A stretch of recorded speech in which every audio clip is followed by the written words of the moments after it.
السلام علیکم. بسم اللہ الرحمن الرحیم. مرکز الحرمین الاسلامی کا پروگرام فتاوی آن لائن کے ساتھ آپ کا میزبان میاں طاہر حاضر خدمت ہے. اسلامی تعلیمات اور سوال و جواب کا یہ سلسلہ ہر روز عصر تا مغرب آپ کی خدمت میں پیش کیا جاتا ہے. ریکارڈڈ پروگرام مختلف کیبل نیٹ ورک پر دکھایا جاتا ہے. اگر آپ کو بھی کوئی دینی، روحانی، معاشی اور معاشرتی مسئلہ درپیش ہو اور قرآن و سنت کی روشنی کے اندر آپ اس کے صحیح اور بروقت حل کے متلاشی ہوں تو ہمارا ٹول فری نمبر نوٹ کر لیجئے 08001117777.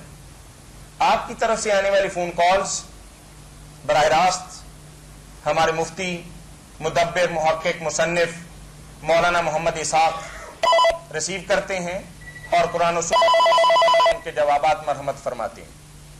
جی السلام علیکم. وعلیکم السلام. جی ہم چیزیں سے بول رہے ہیں. جی فرمائیے بہن، کیا پوچھیں گے آپ؟ گھریلو مسئلہ ہے پوچھنا ہے. جی پوچھیں. ہاں جی. السلام علیکم. وعلیکم السلام. میں نے آپ سے ایک مسئلہ پوچھنا ہے، اس کا حل بتا دیں. پوچھیں نا. ہماری گھر میں نا لڑائی بہت ہوتی ہے. ہمارا گھر اسلامی ہے، ہم اہل حدیث ہیں، اور پہلے تو کبھی ایسا نہیں ہوا تھا، لیکن اب میرے بہن بھائی میرے ماں باپ کی نافرمانی کرتے ہیں اور میں ایک واحد ہوں جو اپنی ماں باپ کی فرما برداری کرتی ہوں. اس مسئلے کا حل بتائیے، ہم کیا کریں؟ وہ آپ کے بھائی بھی کہتے ہیں کہ ہم واحد ہیں جو فرما برداری کرتے ہیں؟ جی بھائی بھی آپ کے یہی کہتے ہیں کہ ہم فرما بردار ہیں؟ نہیں جی. اچھا چلیں. وہ نافرمان اور سرکش ہو گئے. ہاں جی. اللہ انہیں ہدایت دے. آپ اس بارے میں یہ کریں بچی ہاں جی. کہ روزانہ 45 بار سورہ فاتحہ مکمل 45 بار. 45 بار اچھا. یہ پڑھ کر نا چینی اور نمک جو گھر میں استعمال ہوتا ہے کچن میں ہاں جی. اس پر پھونک مار دیں. اچھا. وہ سارے کھائیں انشاءاللہ نا. اللہ کی رحمت سے امید اور توقع ہے کہ وہ بچے ٹھیک ہو جائیں گے. ٹھیک ہے. اللہ فضل فرمائے. اچھا. جی مولانا، چونکہ رمضان المبارک کا مہینہ ہے، لوگوں نے اپنے طور پر ہی سال کا اختتام اور نئے سال کی ابتدا اور زکوٰۃ کی ادائیگی کے لیے اس مہینے کو چن لیا ہے کہ اس کے اندر کی جانے والی نیکیاں باقی مہینوں کی نسبت اس میں بہت زیادہ اجر اور ثواب کی بات ہے. تو اس حوالے سے زکوٰۃ کے متعلق بے شمار سوالات ہمیں موصول ہوتے ہیں. جی. آج بھی ایک بھائی نے ایک سوال بھیجا ہے کہ زکوٰۃ ایک اہم دینی فریضہ اور ذمہ داری ہے، آل رسول یعنی سادات زکوٰۃ کے حقدار نہ ہیں. اب اگر زلزلہ زدگان کی امداد کرتے ہیں تو یہ زکوٰۃ ان سادات پر بھی خرچ ہوگی جو ان علاقوں کے اندر بستے ہیں، تو کیا یہ زکوٰۃ ان پر خرچ کی جا سکتی؟